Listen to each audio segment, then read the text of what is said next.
This is exercise number 1 from Get Up and Move workout number 1. This is a inchworm with a jumping jack. So it starts with feet about shoulder width, fold forward, so you get that nice stretch through the back of the legs. Walk out. For level 1, you're just going to stop at plank and walk yourself back up to standing. Level 2, you're going to add an elbow drop at the bottom. So fold, walk to plank. Now you're going to drop to the elbows, pick back up, and walk in. Make sure that on the first rep, if you drop with the right elbow and pick up with the right hand, on the second rep, you're going to drop left elbow and pick up left hand, so you're alternating. Level 3 for this one is going to be a walkout. Get that stretch, drop, wide push-up, and walk back in. If you want, you can add a jumping jack at the top of each rep, okay? And you can add that to any level of the exercise. Exercise 2 is an alternating lateral lunge. So start with feet together. You're gonna sit out over your left heel.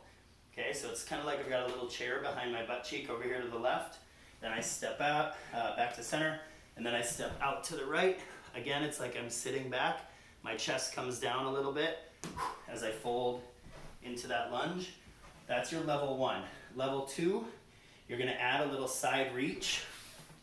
Okay, so you're gonna put a little twist into that motion, step out, and reach across the body.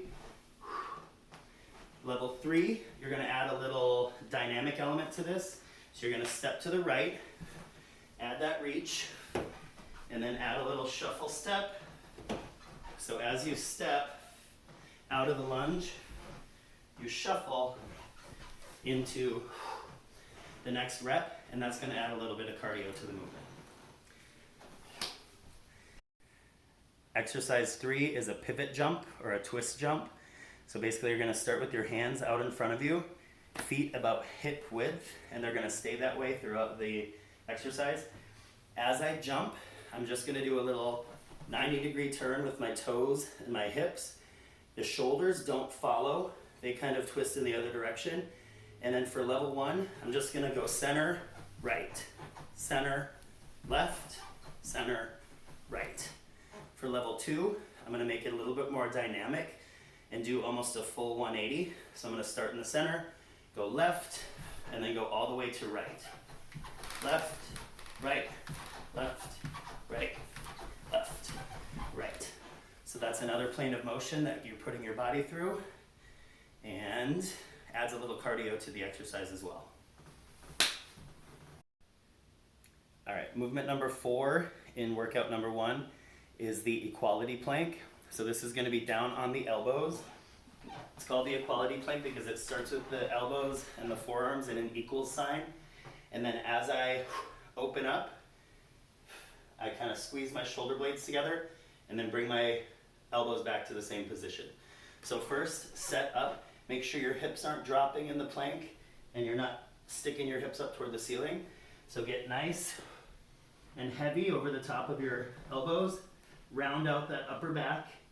Now I'm going to roll from my toes to the outstep of my shoe and then back to center.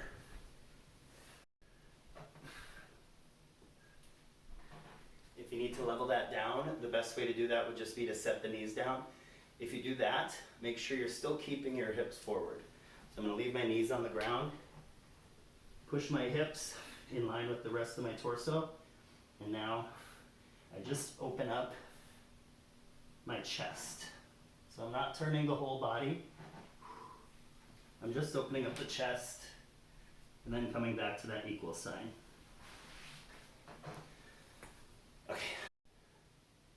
The 5th and final exercise in this circuit is the heels elevated squat.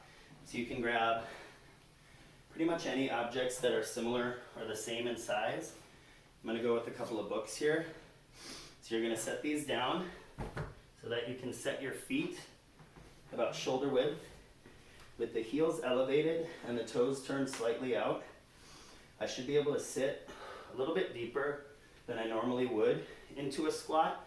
So this is going to be kind of a range of motion squat, really sitting deep toward the heels and standing up. Level 2, you could add weight up under the chin.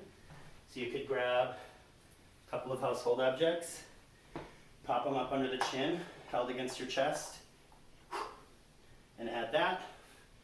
Level 3, if you're feeling it, you could add a little calf raise, sit, and go up to tiptoes.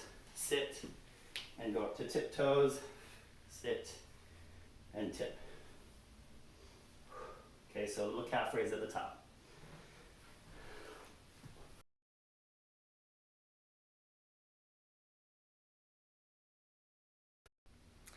All right, exercise 3 in this circuit is a Frogger burpee.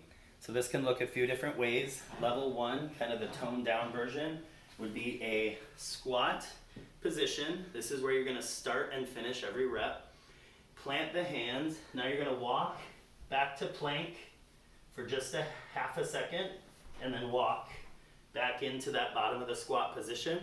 Level 2, you can add a little jump forward. Get those feet flat and come into that bottom of the squat. Level 3, I can add a little speed and a little bit more dynamic element to this by just quickly tapping out to plank and coming back into the bottom of the squat.